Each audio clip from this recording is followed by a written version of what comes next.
Pega a sua Bíblia. Nós estamos na campanha. Hoje é o segundo domingo da campanha, os 4 domingos na força de Elias. Domingo passado, o pastor Lucas ministrou sobre o pão. Comemos do pão, participamos, somos alimentados, somos fortalecidos, amém? E nessa manhã não será diferente. Vamos estar ministrando sobre a água. No final faremos um ato profético, sairemos daqui ainda mais fortalecidos, como diz a campanha, na força de Elias.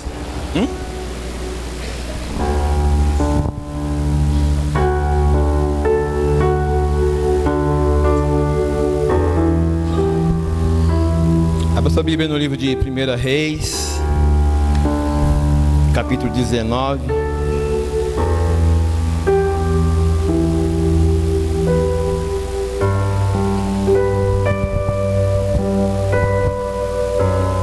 Reis 19.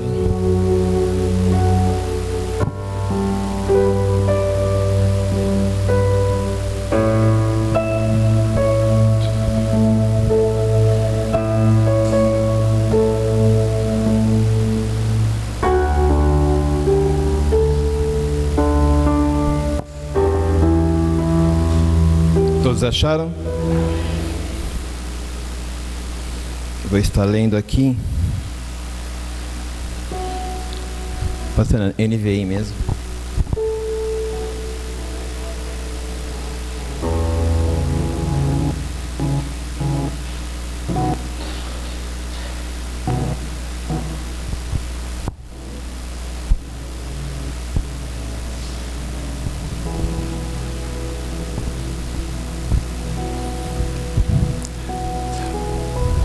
Ora, Acabe contou a Jezabel tudo o que Elias tinha feito e como havia matado todos aqueles profetas à espada.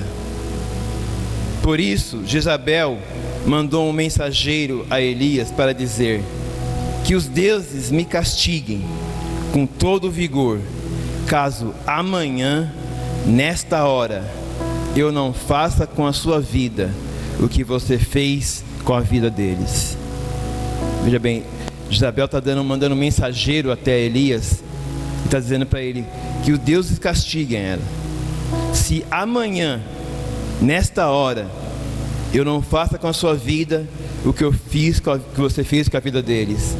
Ela está dando um prazo para Elias. Amanhã, nesta hora, ou seja, 24 horas, eu vou te matar. Elias teve medo, diga, tive medo. Teve medo. E fugiu para salvar a sua vida. Em Berseba de Judá, ele deixou o seu servo. Entrou no deserto, caminhando um dia. Caminhando quanto tempo? Um dia. Veja, Jezabel deu para ele um prazo. Amanhã, nesta hora. Ou seja, deu prazo de quanto tempo para ele? Um dia. Elias fugiu um dia. Ou seja, se ela falou para ele: amanhã eu te pego, amanhã eu te mato. Elias fugiu um dia, ou seja, ele correu o tempo suficiente para que, se ela fosse procurá-lo, também não o encontrasse. Amém?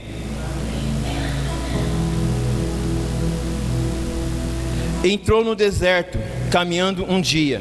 Chegou a um pé de giesta, em outras versões de zimbro ou árvore.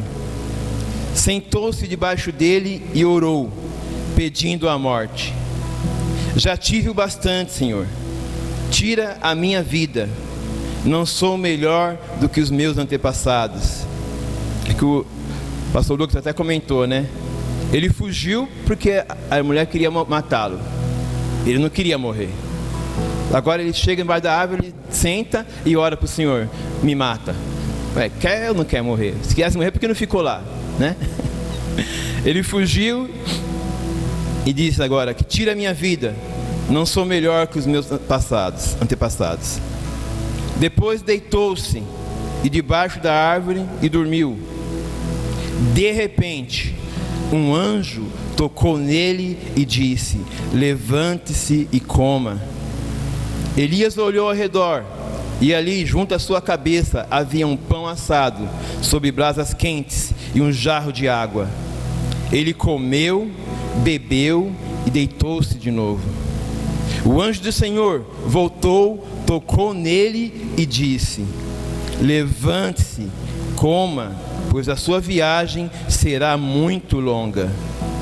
Então ele se levantou, comeu e bebeu. Fortalecido com aquela comida, viajou 40 dias e 40 noites, até que chegou a Horebe, o monte de Deus. Amém? Vamos repetir o versículo 7. Só que em vez de nós dissermos coma, nós já comemos, vamos falar beba. Amém? O anjo do Senhor voltou, tocou nele e disse: levante-se e beba. Levante-se e beba, pois a sua viagem ainda será muito longa. Ainda será muito longa. Socorra as tuas mãos. Se você quer que essa palavra do Senhor para nessa manhã, aplauda bem forte o nome dele. Aplauda e glorifique. Senhor, te louvamos, exaltamos o teu santo nome, Jesus. Fala conosco, Pai. Fala conosco, Jesus. Aleluias. Podemos assentar.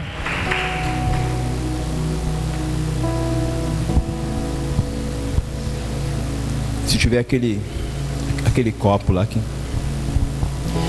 Só de falar em água tá me dando sede. Eu já sequei minha garrafa já. É bom beber água. Quem bebe muita água aqui? Só? E o resto? Quem bebe pouca água? Nossa. Quem não bebe água? Não bebe água? Tem que tomar água. Eu tinha dificuldade com água. Até um tempo atrás, era uma das brigas com a Roberta comigo, porque eu não bebia água. Eu conseguia beber líquido. Se eu pegasse a minha garrafa na geladeira, desde quando ela ia tomar, sempre eu colocava alguma coisa, mas não é coisa gostosa. Eu tinha que ter qualquer sabor, irmão. Pegava um pouquinho de suco, mas pouquinho. Colocava lá. Pegava um pouquinho de chá. Colocava um sachê de alguma coisa. Eu falava que era água batizada. Eu só conseguia beber água assim. Água pura para mim eu não conseguia. Mas aí você vai no médico. Mas aí você fica doente, né? Aí começa a atacar algumas coisas na gente. E o médico fala, toma água. E eu comecei a perder essa prática de tomar bastante água. Eu tomo bastante água agora. Eu levo uma garrafa dessa à noite, às vezes eu seco ela da noite. Acordo à noite, bebo água. Antes de entrar na palavra, nós vamos falar um pouco sobre a importância desse líquido, né? Que deveria ser o líquido mais valioso, ou pelo menos assim reconhecido. Eu trouxe um slide, consigo colocar aí, Lucas? Vai dar para os irmãos ver? A água está ficando cada vez mais escassa, né? Cada vez a água se torna um pouco rara. Ô Rafa, dá para apagar só aqui na frente? Mas é estranho pensar na água como ficando escassa, se nós formos ver que 70% do nosso planeta, da superfície da Terra, é composta de água. 70% da superfície da Terra é água. E como pode a água estar ficando escassa? Olha que interessante. Eu não sabia disso não, tá? Eu pesquisei. Ah, o pastor é inteligente, né? Foi no Google. Vai no Google lá, tá tudo lá. 97%. Cadê aquele, o bregatinho? 97% da água que temos desses 70 na nossa superfície, 97,5% é água salgada, água do mar. Ou seja, não tem lá toda essa serventia, né? Sempre que eu vou na praia, às vezes eu fico olhando aquela imensidão de água, né? É muita água. Fico pensando, poxa, por que falta água? Tantos lugares em seca, né? Na casa da Dona Marina, todo dia à noite falta água. Na casa de vocês é assim também? Todo dia à noite falta água, banho até às 6, depois só no outro dia. Tem dia que eu não acho ruim não.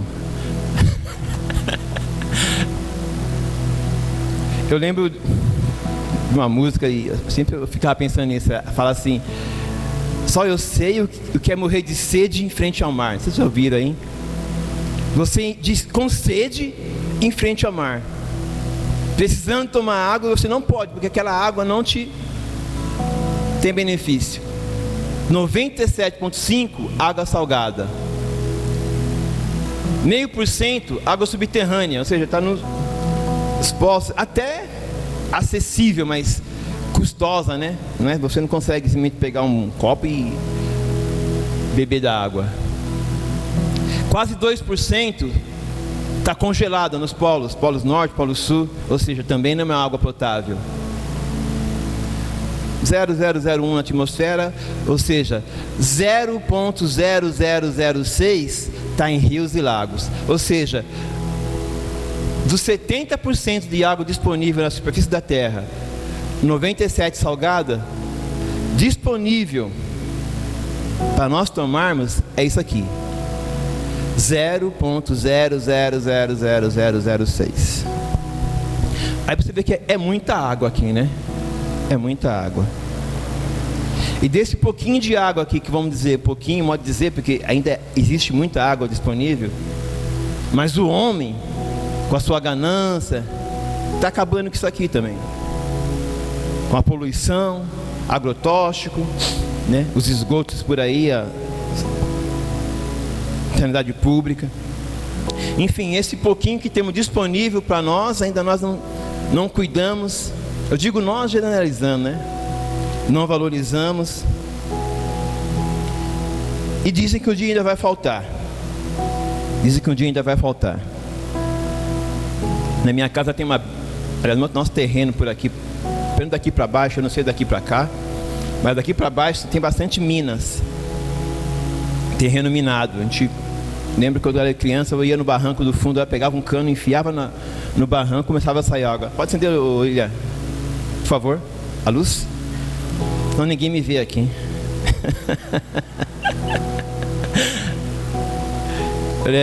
Tinha bastante água, a gente furava, colocava.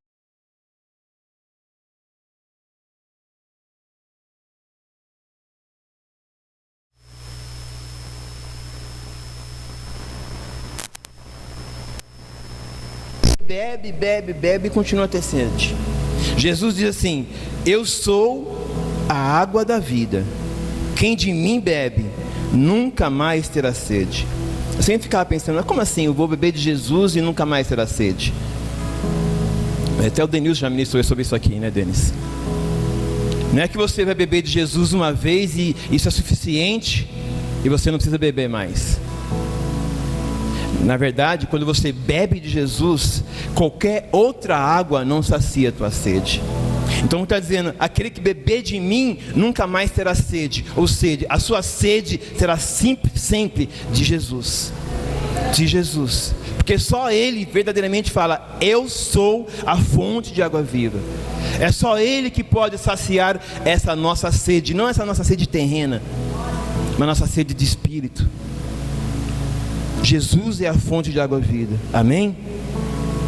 Por isso que Pedro disse, Jesus estava pregando uma certa vez, uma palavra meio dura, e os discípulos queriam, alguns falaram assim, não, isso é muito duro, é muito forte que ele fala, vamos embora.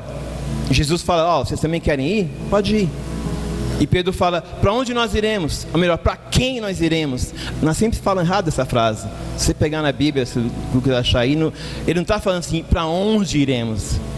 Ele fala, para quem nós iremos? Só tu tens a palavra de vida eterna. Só Jesus tem a palavra de vida eterna. Só Jesus tem a água que vai saciar a nossa sede. Ele é a fonte de água viva. Uma fonte que nunca seca. Uma fonte que nunca seca. Verso 7 diz aí, o anjo do Senhor tocou nele pela segunda vez e disse, levante, come, porque te será muito longo o caminho. E a Bíblia diz que após comer e após beber dessa água, ele andou mais, quantos dias? 40 dias. Foi também ministrado domingo passado aqui. Que pão seria este? Ou que água seria esta? Que com que ele tomando, ele conseguisse caminhar ainda mais 40 dias. 40 dias apenas com um alimento que ele tomou, de pão e água. Eu fui pesquisar também no Google. Eu sou curioso, eu gosto de pesquisar, eu gosto de estar entendendo. Dizem que nós conseguimos ficar sem alimento total em torno de 50 dias. Alguns falam 40, outros falam 50. Pelo que eu vi em estudos que eles fizeram em naufrágios, greve de fomes, as pessoas que mais conseguiram ficar sem comer nada foram 50 dias. 50 dias você consegue ficar sem comer. Porém, esse mesmo estudo diz que água, você ficar absolutamente sem beber água, uns dizem 3 dias, outros dizem que no máximo 5 dias. Ou seja, você consegue ficar 40 dias, 50 dias sem comer, mas você não vai sobreviver se ficar 3 dias ou 5 dias no máximo sem beber água. Porque o nosso organismo, nosso corpo humano, ele acaba acumulando algumas reservas, né? A gente tem bastante reserva aqui. A minha reserva 40 dias, digamos assim, que o que estamos aqui hoje, nós estamos em 23 de setembro, daria para ficar aí mais 10 dias de setembro, 30 dias de outubro, voltar a comer lá para o dia 10, 12 de novembro. Alguém quer entrar no desafio comigo aí? Fica até lá sem comer? Já está dando fome já, né? Só de pensar em não comer já dá fome. Eu vou contando a história. Eu fui no médico. Tive um problema, depois da minha mãe faleceu, desencadeou o problema de pressão alta, hipertensão, né? Eu nunca tive problema, a minha família, todo mundo é. Meu pai era, minha mãe era, meu irmão é, assim vai. E eu até então não tinha esse problema. Mas depois, com a morte da minha mãe, isso mexeu comigo. Espiritualmente, Deus me sustentou, mas assim, nós somos de carne, né? O corpo sentiu. E a partir desse momento, um tempo depois, eu comecei a ter problema de depressão, né? Estou fazendo acompanhamento, aí eu pensei, bom, já vou no médico, né? Vou fazer um check-up, vou fazer lá uma bateria de exames, aí pediu um monte de exame. Voltei agora na sexta-feira lá no médico, e ele falou que está tudo bem, né? Está tudo bem, tranquilo. 2 probleminhas lá, que seria vitamina B12, que eu tenho que começar a tomar. E outro que ele falou que não está tão elevado, mas está ali no limite, que seria o colesterol. Aí ele falou assim, ó, você come muita carne? Eu pensei, oh meu Deus do céu, eu sou carnívoro, irmão, quase todo dia. Eu falei, eu como. Muita gordura? Eu falei, eu como. Ele falou, então é isso, né? Dá uma diminuída. Não precisa cortar. Eu falei, ainda bem. Eu falei, como uma vez por semana. Eu falei, uma vez por semana? Eu falei, tá bom. Pensei comigo, uma vez por semana, eu já é hoje, né? Hoje. Brincadeira, eu peguei e saí do médico com uma receita, né? Do medicamento e a instrução de não comer carne. Pergunta se eu fui para a farmácia. Para onde que eu fui? Pro açougue? Acertou.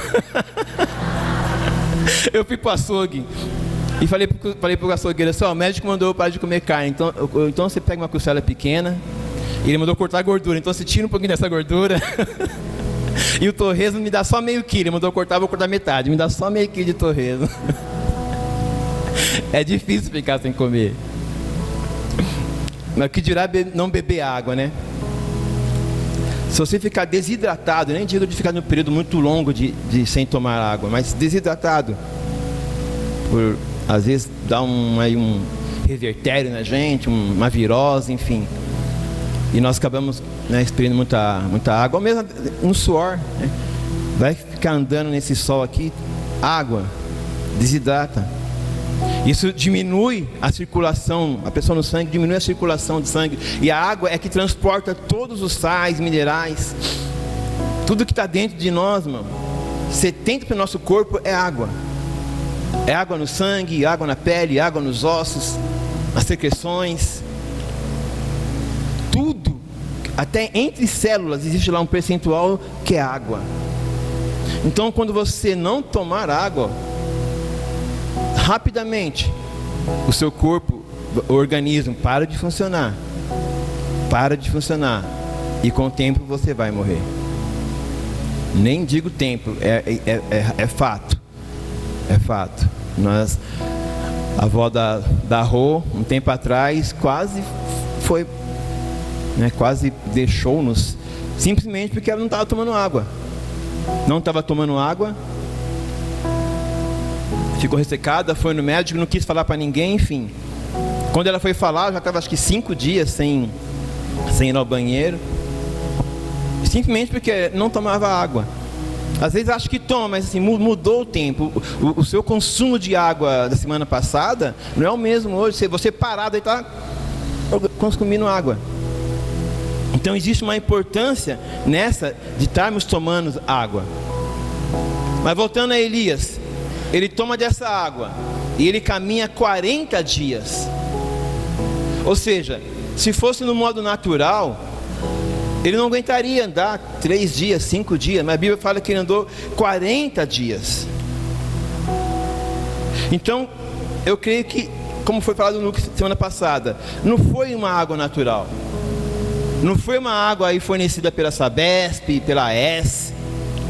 Foi uma água, essa que nós falamos agora, a fonte de água viva.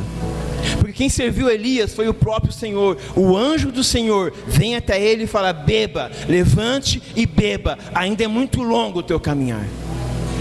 A sede de Elias não era de uma água física, mas a sede de Elias é de uma água espiritual.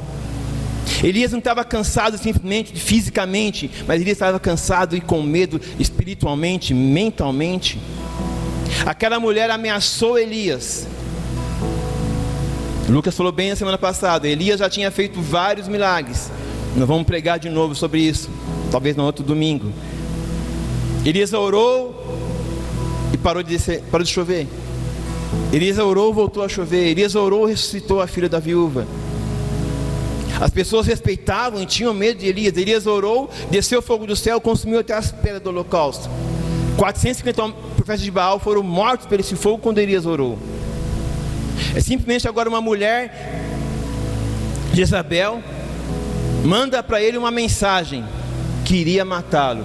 Ela sabia que não podia tocá-lo, pois o inimigo sabe que naquele que é servo do Senhor, ele não tem domínio, ele não tem controle, ele não tem poder, ele não toca se não for da vontade de Deus. Ela sabia que não podia matar aquele homem, então ela manda uma mensagem, porque tudo começa aqui, na nossa mente. Você é aquilo que você acredita ser. Então você todo dia tem que saber: eu sou filho de Deus, eu sou herdeiro de tudo de Deus. Essa tem que ser a nossa identidade. Elias estava com medo. O versículo fala que ele andou, assim que chegou o mensageiro, ele anda até uma árvore, ele para, ele se senta, ele deita, ele dorme. O homem que dias atrás orava e o Senhor respondia, o homem que dias atrás orava e ressuscitava um morto, agora com medo foge e se esconde. Nós podemos pensar: poxa vida, mas Elias era profeta, Elias era homem de Deus. Olha o que está escrito em Tiago, capítulo 5, verso 17. Diz assim, Elias era homem, sujeito às mesmas paixões que nós.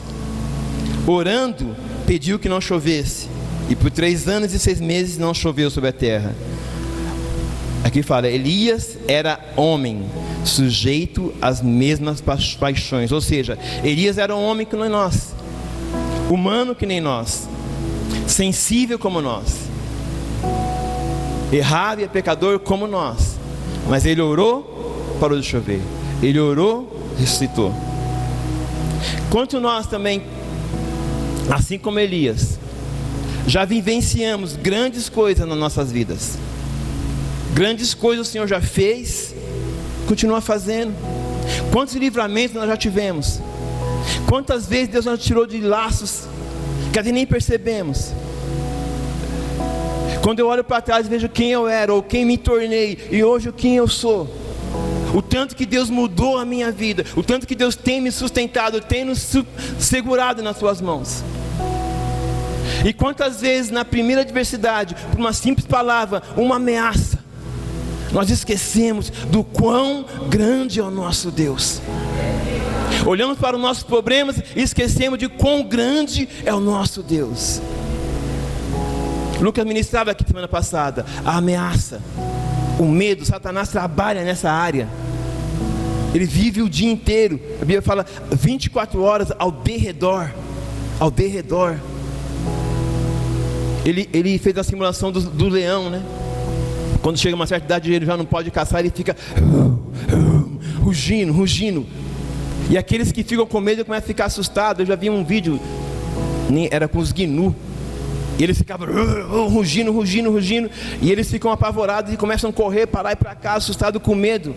E aí sempre dispersa, aquele mais distraído, os pequenos, os doentes, é onde eles atacam. O diabo sempre vai atacar nessa área da intimidação, de querer tirar você a identidade de quem você é em Deus. Lembra de Davi? Davi está lá no exército. Davi chega no exército, ele vai levar lanche para os seus irmãos. A Bíblia fala que os filisteus estavam do outro lado e vinha um homem, um gigante, e ele afrontava, né?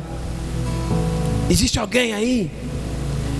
E ele, interessante que ele não mandava o exército vir, ele também queria um homem que pudesse enfrentá-lo. E um exército inteiro com medo apenas de um homem. Tudo aqui, ó, paralisados pelo medo. Satanás, a luta dele, meu querido, não é fazer com que você duvide da existência de Deus. Ele não duvida, ele acredita, ele sabe, Deus existe. A luta dele é fazer você duvidar daquilo que Deus te disse, daquilo que Deus te prometeu, da palavra que Deus declarou na tua vida. Se Ele prometeu, Ele vai cumprir. Ele é fiel e justo para cumprir. A Bíblia diz que Ele zela pela tua palavra. Aquele que prometeu é fiel. Aquele que prometeu é fiel. Aquele que começou a obra na tua vida vai acabar. Aquele que começou a obra na nossa vida vai completar. Não pare, continua, levante, beba. Ainda é muito grande o nosso caminhar. Ainda é muito grande o nosso caminhar. Aleluia, Jesus. A Bíblia fala que Elias foi para o deserto, parou debaixo de uma árvore, sentou, orou meio que murmurando, deitou, dormiu. Esse é o processo, né? A gente anda e uma vez a gente para, sente cansado, sente desanimado, às vezes murmuramos, paramos, dormimos. Ou seja, paramos, sentamos, deitamos, dormimos, ficamos cansados, desanimados, desistindo. Por aqui apenas alguém disse, não vai dar certo. Porque alguém disse, você não vai conseguir. Paulo fala, todos os dias, os mensageiros do diabo. Mensageiros do diabo. Muitas vezes, meu querido, esses mensageiros não me entendam mal, mas ele usa as pessoas às vezes até com uma boa intenção para conosco, mas ele astuciamente, por isso que a Bíblia fala que ele lança setas malignas. E a nossa luta não é contra a carne nem contra sangue, é contra espíritos. Porque às vezes algum irmão, um parente seu, um amigo seu, até para tentar te ajudar, vai te dar conselhos que vai fazer você repensar no seu chamado, no seu propósito, naquilo que Deus quer para a tua vida. Você não vê Pedro? Jesus fala para Pedro, Pedro, tu és pedra, e sobre essa pedra edificarei a minha igreja. E logo depois ele está falando que ele teria que morrer, pelos pecados, pelo nosso pecado. E Pedro fala: não, tu não vai morrer não. Pedro tinha uma boa intenção. Pedro estava preocupado com Jesus. Pedro era amigo de Jesus. E Jesus diz para ele o quê? Sai de ti, Satanás. Você está entendendo? Pedro tinha até uma boa intenção, mas naquele momento ele estava sendo usado por uma palavra, para que Jesus de repente repensasse se era continuasse fazendo aquilo. Amém?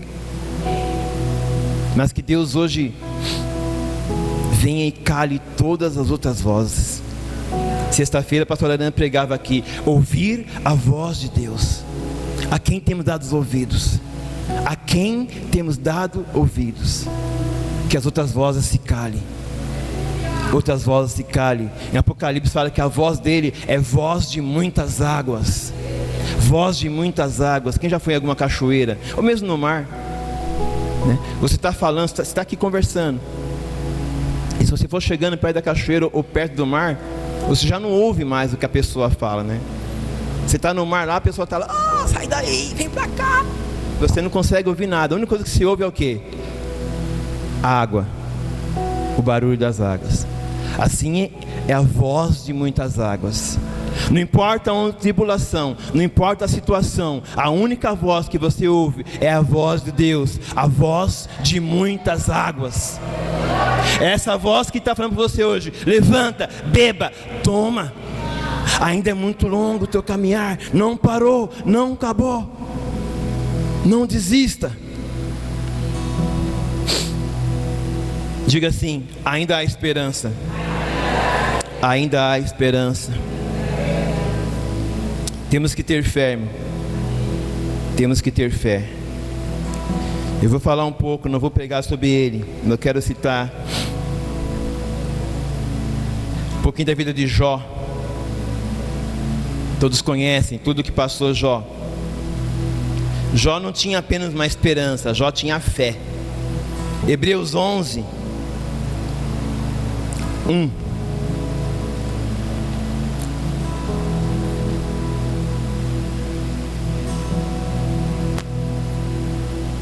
Diz assim: ora, a fé é a certeza daquilo que esperamos e a prova das coisas que não vemos.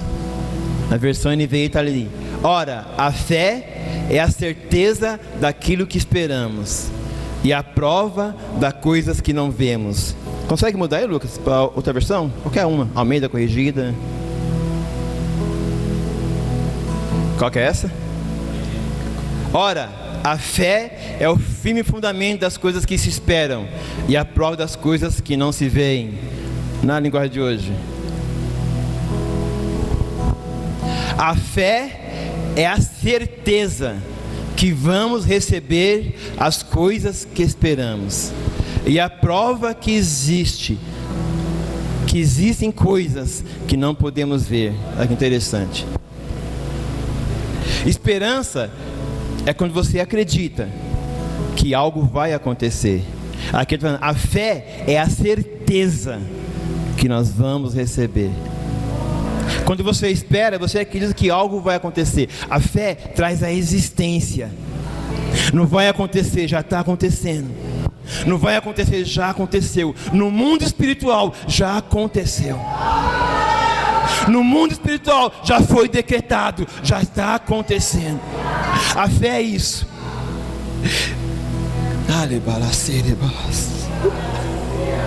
Jó tinha essa certeza. Ele havia perdido tudo. Outro dia ministramos, talvez todo mundo conhece a história de Jó. Perde família, perde os bens, perde tudo. Mas Jó tinha uma certeza. Livro de Jó, capítulo 19, verso 25.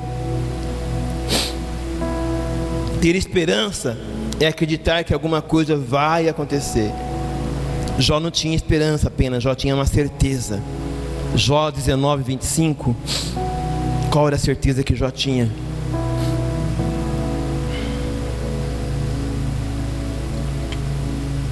Aleluia, Jesus.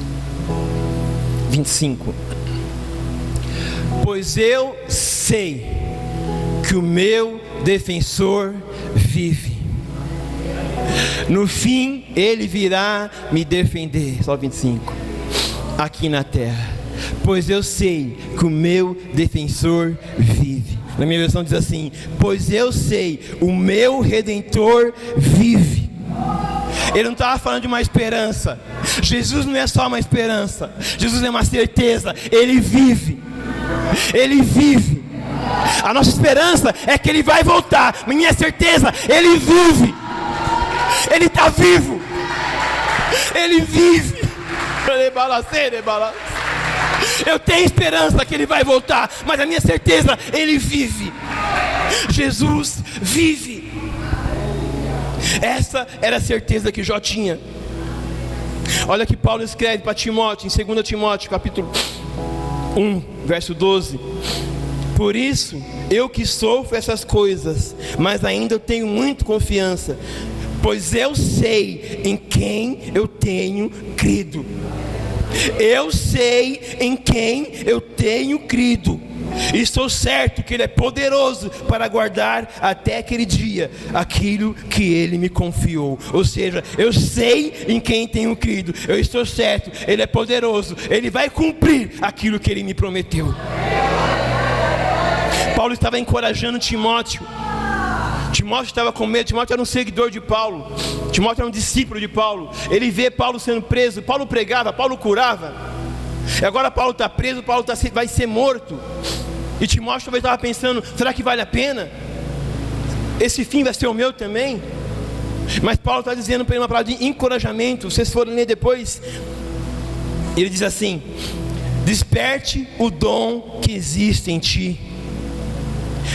Deus não nos deu espírito de covardia, mas espírito de coragem. Eu sei em quem eu tenho crido. O meu Redentor vive. O meu Redentor está vivo. Ele vivo. Jesus vive, e por isso eu posso crer no amanhã. Porque Ele vive, eu posso crer no amanhã. Vamos colocar de pé. Você pode cantar isso comigo? Porque Ele vive, posso crer no amanhã. Porque Ele vive, temor não há. Rafa. Mas eu bem sei,